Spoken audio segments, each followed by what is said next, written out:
This morning, Nigerians encourage corruption, says University of the Punch newspaper. Anonymous Nigerian Governors Forum calls for Okonjo Iweala's says new PDP. Page 2 of the Punch newspaper. The dailies every day on Core TV News. Thanks for staying with us on Core Digest Tuesday. I'm joined now by political affairs analyst ACHIKE CHUDE. Thank you very much for finding time to join us today. Yeah, thank you. Let's quickly find out what the top stories are today on some of Nigerian dailies in case you're yet to see them. The front page of the Vanguard this morning, Obasanjo, why I tore my PDP membership card. Your conduct embarrasses military. Defense headquarters replies OBJ. Details of that on page 8 of the Vanguard. It was actually on the Vanguard, but since you're showing the Guardian, maybe I should go there. This one says why I quit PDP by Obasanjo, and the rider, he was expelled, won't be missed, says party. Defense headquarters berates ex-head of state. To other stories on the Guardian, I just went back to the Guardian, who's in the MCR. Can you walk with me very quickly this morning? To other stories on the front page of the Guardian this morning, 6 feared killed as stampede mass APC presidential rally in Bordeaux. You get details of that on page 6 of the Guardian newspaper. Egypt strikes ISIS in Libya after terror group beheads 21 Christians. Appeal court upholds election of Fayose. That's on page 71. Hope rises as military flushes out terrorists, reclaims Borno towns, and the rider Monarch canvasses support for security agents. On the front page of the Nation this morning, Obasanjo dumps PDP, world leader tears his card. Some people have started destroying Nigeria, and I'll never be in a party that will destroy the country. You might want to find details of that on page 4. They call it Hurricane Buhari. That's the front page picture on the Nation. You might want to check if it interests you. Our final point of call is the Punch. Jonathan Buhari, problematic candidate, says Soyinka. That's on page 3. Military claims victory. Mongono Mate attacks Obasanjo, pages 3 and 8. Appeal court bars soldiers from polls, affirms Fayose's victory. That's on page 28. Drama as Obasanjo quits PDP after 16 years. The rider's ex-president asks ward chair to tear membership card. We won't miss him, says Anini. He is being expelled. Ogun PDP. And Jonathan delayed polls to frustrate Buhari, says the New York Times. That's on page 12 of the Punch. Let's turn our attention this morning to the leader or the leadership Nigeria truly deserves. Many are of the opinion that every nation has a kind of leadership that it deserves. Do you think that the Nigerian electorate, more like other times in the history of this nation, are quite ready and decisive on which way to go? No, I can't really say so because you need to have an electorate that is aware of its historical duty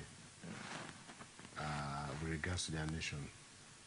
You need an electorate that is knowledgeable, an electorate that is conversant with the essence of democracy, what it means to them and for them. An electorate that is aware of the inherent power that it has, the power to make changes, to bring about the kind of country that they are comfortable with. And I cannot say that we have that kind of electorate right now. Yes, the electorate are being actively involved in this electoral process. A lot of politicians and political parties are caught in them. You see so many of them filling up, rallies and so on, everywhere and so on. Are they there on the basis of the change that they desire? Are they there on the basis of their passion for change, for a better life? Or are they there because they are members of a party or because they are being induced by cash to be involved somehow in their future? So these are some of the issues. So I do not really think that we have that kind of electorate right now. You have an electorate that is seriously divided along ethnic, parochial lines, ethnic, geopolitical, religious lines, and so on. But even in the midst of that, you also have an electorate that is also informed, even though they might not be in the majority. You have people who are not looking at these elections and looking at the political parties and the candidates on the basis of what they think that these people can deliver, on the basis of issues. There's another school of thought that will also say that whatever happens, whether I go out to vote or not, the person that will win has already been decided. Many say this, probably given the experiences they've had in the past. How do we justify the school of thought, and how far away are we from setting the path right and making things happen? The people are not far from, saying it as it is. I mean, the reality is that the ruling political class, the dominant, or let me just not say the dominant political class in this country, has always set the template for the politics of the country. That is what is going on. Of course, it was clear in 1999 to some people that Obasanjo was going to come out and become the president of this country. Now, they had not gauged the moods of Nigerians and gotten the opinion of Nigerians in terms of what will eventually happen when they present Obasanjo to the Nigerian people. But a few people realized that Obasanjo was going to be president of Nigeria, and that was exactly what happened. Then in 2003, when Obasanjo was leaving, he practically brought Yar'Adua and Jonathan, and they became president and vice president respectively, and so on. So it has never really been about the people. So the people know, that the dominant political class in this country, because they have the clout, they have the resources, they have controls over the institutions of government and governance, are able to, wangle their way or manipulate their way through ensuring that their will and not the will of the people is done. And Nigerians are aware of that. That's why some people will tell you that there's no need actually going to vote because it has already been decided. But the reality is that things are changing. The electoral process is changing. The wheel of progress is moving, but moving very slowly. The fact that we have moved from the temporary voters card to the permanent voters card is a movement in the right direction. Now we're using card readers. So as time goes on and we allow the democratic process to continue, some of the ills of our democratic practice, will be more or less removed and replaced with better democratic ideals and so on, practice. And so this is what we're saying. But again, for Nigerians who make such statements, they might not be far from the truth. But the reality is that the participation of an ever-increasing multitude of Nigerians will make the manipulation of the ruling elites very difficult in an election period. So Nigerians have to be much more interested. INEC yesterday said that it has given out over 70% of the PVCs to Nigerians. And of course, you also talked about PVCs and card readers. Do you foresee that taking us away from that point where elections can be tampered with to a situation whereby people's vote rarely? That's where we are moving. That's where we are moving to. Because you see, it's about making it difficult for those who try to manipulate the elections. Do you see it happening in 2015? Well, it depends on how far INEC is able to go with some of these innovations they have brought in. I mean, the issue of the card readers, for instance. I think that the challenge is not just about introducing card readers, but at the polling booths, the computer is going to have enough energy, enough power to work throughout the day for the period that it is expected that they are expected to work. Are you going to have power packs to sustain each of these computers? And so on. These are the things, because you have to run the card reader through the system.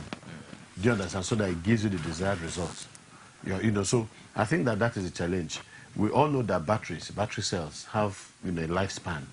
Now, will this lifespan last the duration of the election? Are they going to have a backup so that they don't have problems?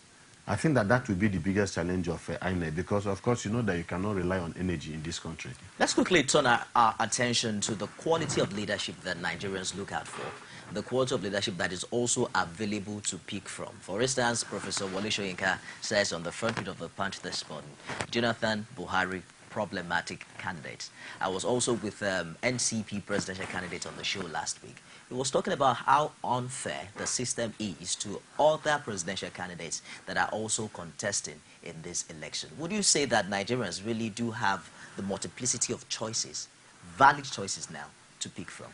Their choices. I mean, if you have about 10 presidential candidates and so on, their choices. There are 14 of them. 14 of them, good. But the reality is that money, seems to rule the airways when it comes to politics in this country.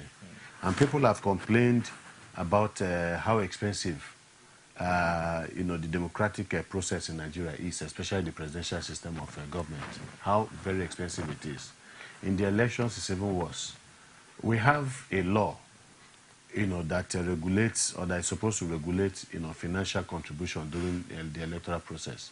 But I can tell you that nobody, obeys these laws, because it's all about, the culture of impunity that is now ruling the entire country, more or less, But again, so you need a lot of money, so much money, to run this election. You need money for posters, and we are not talking of hundreds of millions. You're talking of billions, especially if you're going to run for presidential elections. If you're going to run for presidency, the posters themselves, billboards and the rest, will cost in the region of perhaps maybe 10 billion across the country, or perhaps much, much more than that. Then you have money that you're going to use to bribe the electorate, the very people that are supposed to vote. They are also, collecting, they have made it a point of duty, to act as tolling points, for the politicians. Before you have to get their sympathy, you also have to bribe them. You want to provide a better life for them, so you have to bribe them to be able to, provide a better life for them. So these are some of the issues. And none of these other contestants, especially those ones who have not been in government, who have not looted the treasury of the state, has the financial capacity to make it because happen. If you talk about the PDP, the APC, and the rest, these monies are not monies that were legitimately earned, as far as I am concerned, from through hard work and sweat and so on.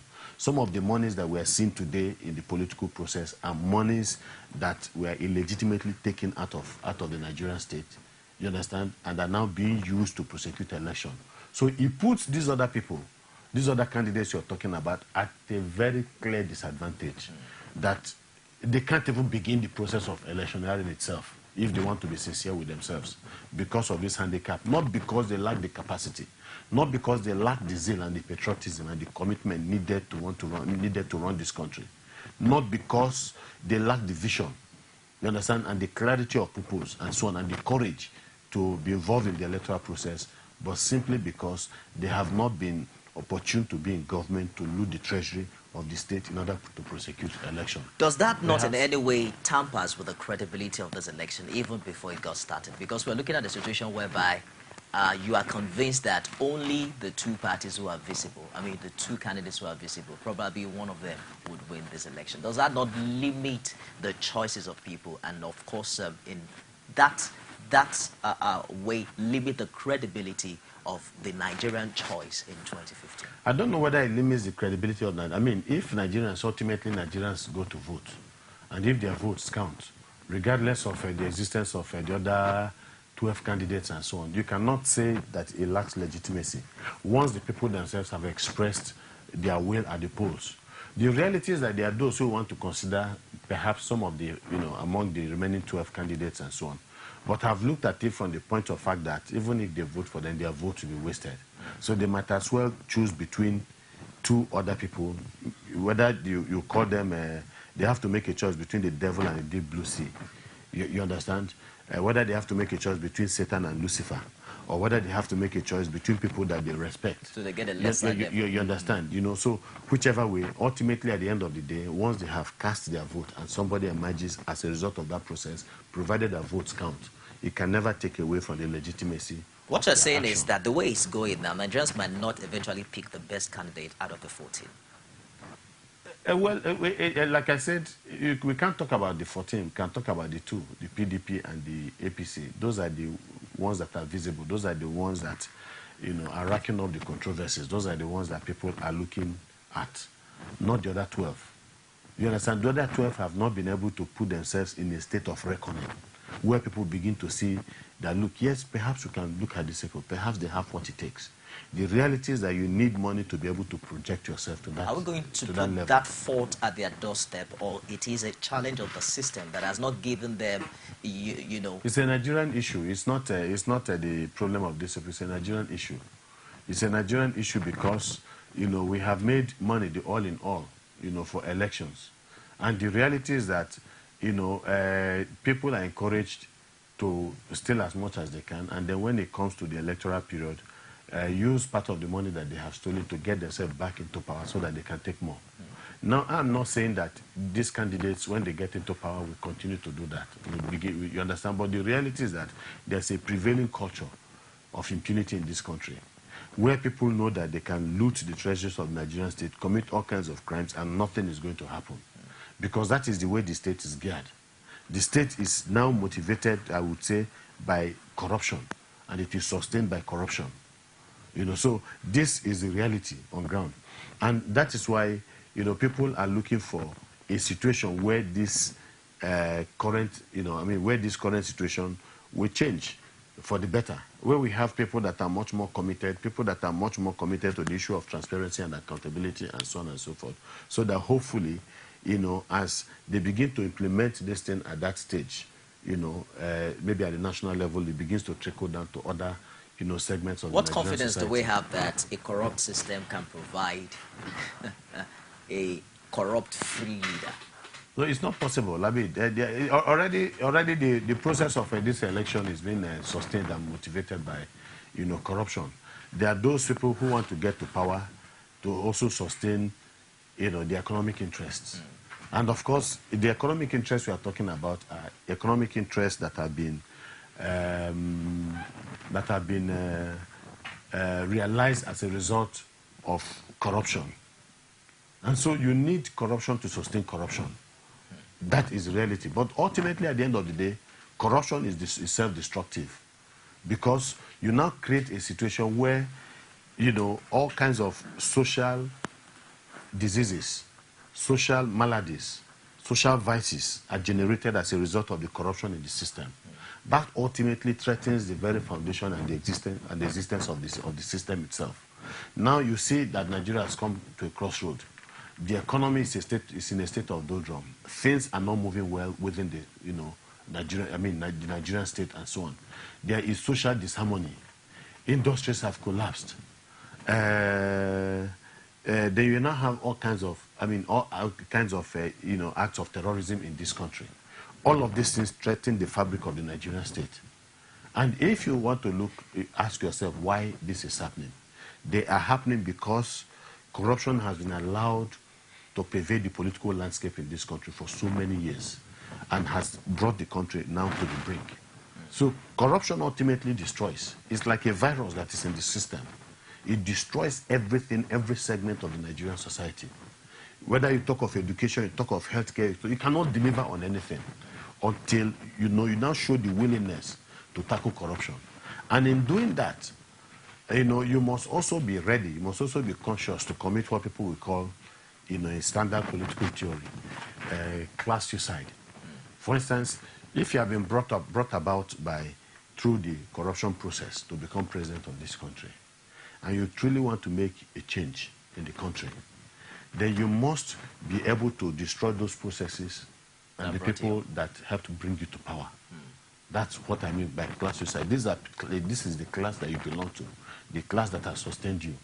But in order to move the country forward, you must be able to take on this class and destroy this class. I think that is the point where willpower meets with the reality on ground, because it's practically impossible, so to speak, to have what it takes, the gut it takes to destroy the same structure that brought you in. Well, I know that, for instance, if you look at the two candidates, it would appear that President Jonathan has been submerged by the deluge of corruption in the country.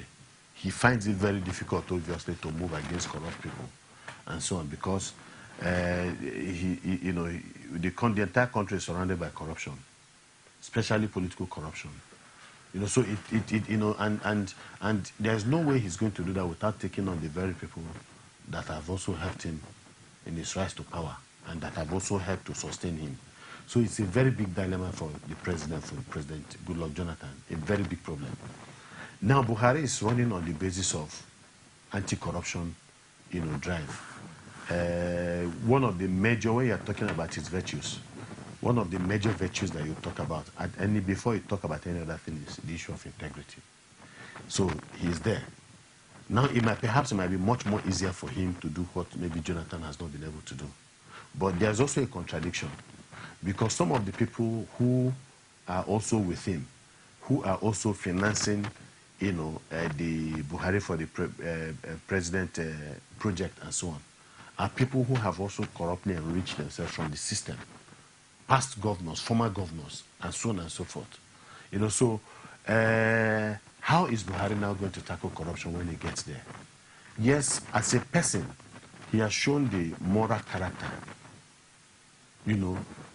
because they say if you have to go to equity, you must go with clean hands. He's going with clean hands into the presidency of this country, but being supported by people who are reputed to have also made money from the country, illegally, illegitimately. Now, when he gets there and he wants to, and he shows commitment to tackle this corruption, he has to take on the people that have been corrupt within the PDP and also within his own house, the APC. Now, there will be a conflict somewhere along the line. Something must give. It's either Buhari, for instance, assuming he gets there, we decide on behalf of the Nigerian, we decide on, we take sides with the Nigerian people. In taking sides with the Nigerian people, he must take on those forces that are making life difficult and impossible for the Nigerian people. Those are people, some of them are close to him. Some of them are in the other political party. It's either that or he continues the same thing he's always... Some will say that if he can't speak out now and then he speaks out afterwards, he must also admit that he's a product of the same corrupt practices. No, it's the contradiction of the Nigerian state. The reality is that, he cannot, deny that. I mean, this is a fact. There's no doubt about that. We see it every day. We know the people that are, behind Jonathan, behind Buhari and co. We all know them. Do you understand? But I think that too many things, unknown factors, are converging, towards Buhari. I mean, look at, for instance, I was telling somebody, Obama became president. If anybody had asked us, anywhere, anybody in the world, whether in the next 1 year, the next 2 years, the next 3 years, a black man will sit in the White House, the answer before then would have been practical impossibility. Jonathan, it was clear that the powers that be in this country made it very clear that he will never become president of Nigeria while Yar'Adua was sick. Even his own kinsmen, his own people from the South, or in the National Assembly then, that even if it is going to, Yar'Adua is going to be sick for the duration of his tenure, that Jonathan will never be allowed to become president. But something happened, and Jonathan became president, in spite of what the power brokers said in Nigeria. So there's a force, sometimes, call it an unknown factor, a factor X, the unknown factor, that also plays a part in the affairs of men. And if this is Buhari's time, definitely nothing is going to stop him from getting to the presidency of this country. Now, for him to do that, because there are certain realities on ground that we all have to agree with, you can't live without, that the powers that be, the power brokers in this country, are people who have made money from the country legitimately. They are retired generals, they are politicians, they are people in the corporate world, and so on and so forth. In a way, they are enemies of the country, but they are the ones that have the resources of the state. You understand? And these are the people, so circumstances have forced them. Under normal circumstances, they would not have had anything to do with the Buhari presidency. But things have happened in such a way, the contradiction of the Nigerian state now see these people who would never have considered Buhari as a partner in the electoral process, now looking up to Buhari as somebody who will best represent the ability to get to power. We have to wrap up the show there, but how do you foresee the electorate hijacking this process? What's practical steps? The electorate cannot hijack the process. It's not in their hands. They do not have what it takes. Don't we hear that we have the power They in do our not have hands? the resources. They are not aware that they have the power. It's one thing, to have power. But for as long as you don't exercise that power, it is potential power. You have to be able to translate it to reality. Do you understand? The Nigerian people do not know that. So the Nigerian people are being, dominated by a few people, the political elites. They are being moved in a particular direction. That's why for some of us, our duty and the duty of the media is to say that the path that the politicians are moving the people is a very dangerous path. It's the path of ethnic and religious bigotry, geopolitical politics, and so on. Ultimately, it will not do this country well. So we must educate Nigerians and tell them that, look, the ordinary people among themselves, that they were all brothers, we are all sisters, we have always related well. You understand? Without the help of the politicians. We cannot allow them beat the drum of war for us and then we dance to the beats of war. You understand? This is our duty, to tell them that regardless of religion, regardless of ethnic group or geopolitical zones and so on, you understand, we are better united as a people and not allow the politicians to dictate to us.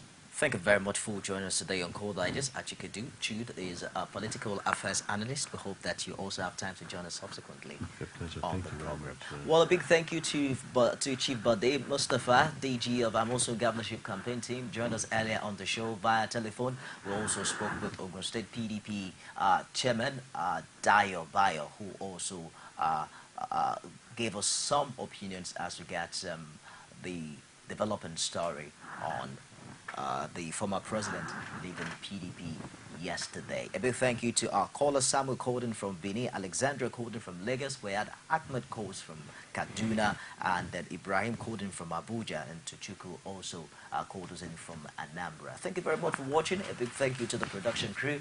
I am Nifemi Oguntoye. Stick around for the top of the hour news.